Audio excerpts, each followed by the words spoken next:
गावठाण विस्तारात वाढ झाली पाहिजे, पूरग्रस्तांना प्लॉट मिळाला पाहिजे अशा विविध मागणीसाठी वरणगे इथल्या पंचशील नगर ग्रामस्थांकडून जिल्हाधिकारी कार्यालयासमोर आज एक दिवसीय ठिय्या आंदोलन करण्यात आलं। अनेकदा अनेक निवेदने देऊनही प्रशासन याकडे दुर्लक्ष करत आहे।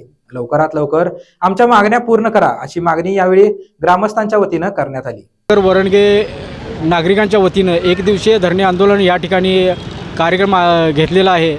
या आंदोलनामागची मागणी प्रमुख आहे की वरणगे ग्रामपंचायतमध्ये गावसभेने ठराव मंजूर करून गावठाण विस्तार वाढ झाली पाहिजे आणि पूरग्रस्तांना प्लॉट मिळाले पाहिजेत। यासाठी ठराव मंजूर केलेला असताना हा ठरावच्या अनुषंगानं आम्ही प्लॉट रेखांकन करून प्लॉट मोजणी होऊन प्रस्ताव सादर करावा यासाठी वारंवार त्यांना आम्ही भेटलेलो आहे, मागणी दिलेली आहे।